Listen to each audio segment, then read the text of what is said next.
Hello guys, happy Saturday sa inyong lahat. Ayan, bibisitahin ko yung aking garden guys kasi may kumakain na na snail daw sabi ni Jowa. So hahanapin natin kasi kinain niya yung patubo kong cucumber at saka yung aking paprika. Ang dami niyang kinain guys. Kakainis. Tara tignan na natin. Tignan na natin yung kinakain ng aking, ayan, kinain niya ito guys. Kinain niya itong aking pomidor. Ayan, kasi tumutubo pa lang sila. Yung nandito, ay, nandoon din, kinain niya yung nandoon guys. Tapos yung isang paprika, yung bell peppers. Tignan nyo guys, kinain niya rin itong aking okra. Ayan ang kinakain niya. Ito kinain niya rin. Kinain niya ito guys, yung laman nito kinain niya. So, ngayon, hanapin natin yung, na yun. Snail daw yun na parang walang shell. Yan daw ang nangangain sabi ni Jowa. Piling ko nandito siya sa mga sawata natin, sa mga lettuce natin kasi ang daming kain dito ng mga Titingnan natin kung mahanap natin siya guys dahil hindi pwede uubusin niya yung ating mga pananim. Yun lang naman ang mga gusto niya eh. Yun daw yung parang siguro matamis yung dahon. So ayan, tara. Ito. Tingnan natin. So ngayon wala tayong choice. I-harvest na natin lahat yung ating lettuce. Kasi over naman din siya eh. Nag-harvest din ako kahapon guys. Kasi nga binigay namin doon sa kanyang dad. So sabi ko kay Jowa, pag ito yung kinakain niya para mawala, i-harvest na namin siguro lahat. Yan. So far wala naman siya dito. Andito lang siya. Kanina may nakita na si Jowa. Papakita ko sa inyo kung ano yung snail na yun guys. Na kumakain ng ating gulay. Oh look, nandito na siya. Ito guys yung kumakain ng ating gulay. Oh. Yung kinain niya yung mga patubo kong mga cucumber. So ngayon guys, ayaw kong patayin siya kasi ako. Ito siya guys, yung kumakain. Itabon natin siya sa lupa para mamatay na lang. Yan.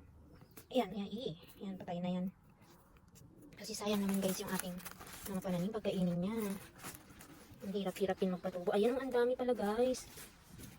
Oh, kaya pala. Ang dami nila oh.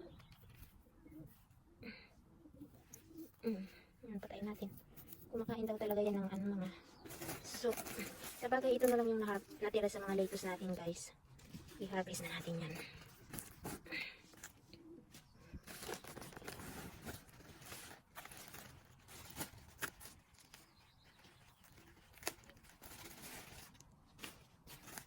Ganda ng ating lupa dito. O, tingnan nyo yung lupa dito guys.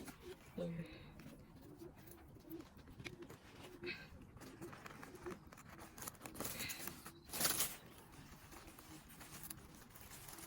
Wala dito. So, hanapin natin yung na yun. Snail.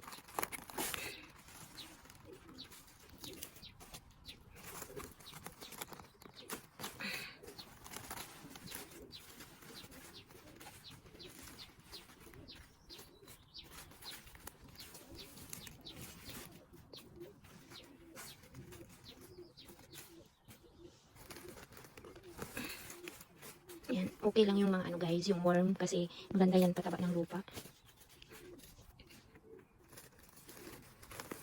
Yan. Yan, wala na sila. So, hanapin natin yung mga iba mamamaya guys.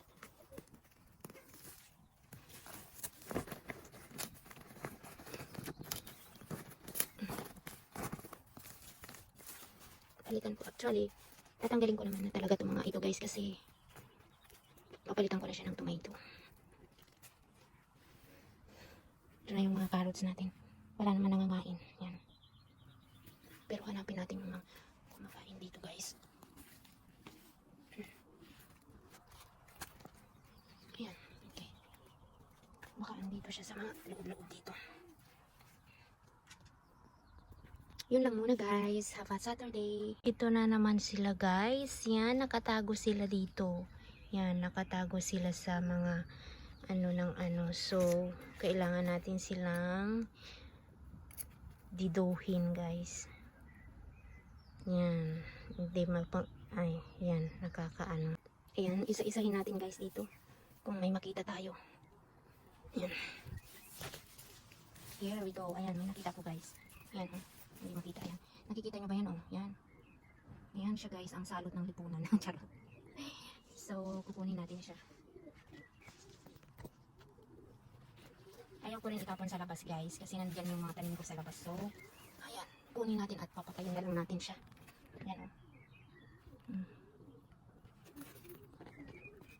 Ayan guys, sinarvest na natin lahat yung ating mga lettuce kasi kinakain siya ng snail, tapos nadadama yung ating mga patubong mga ibang gulay. So sabi ko kay Jowa, tanggalin na namin lahat yung aming lettuce kasi pwede naman na siyang harvest lahat.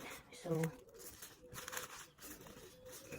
yan na siya lahat guys, harvest na siya.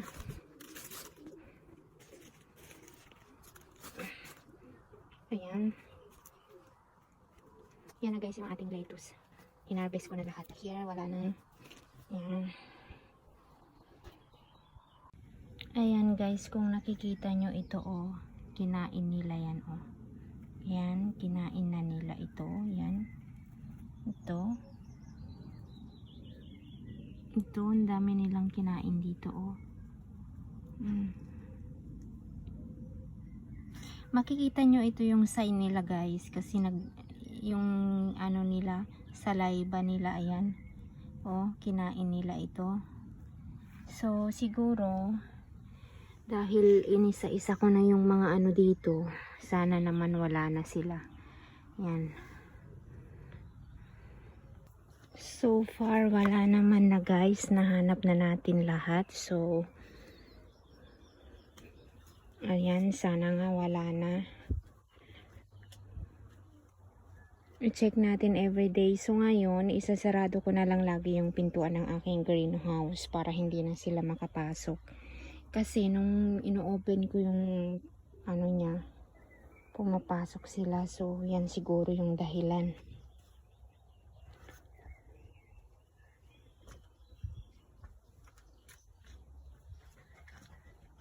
Yan, okay na guys.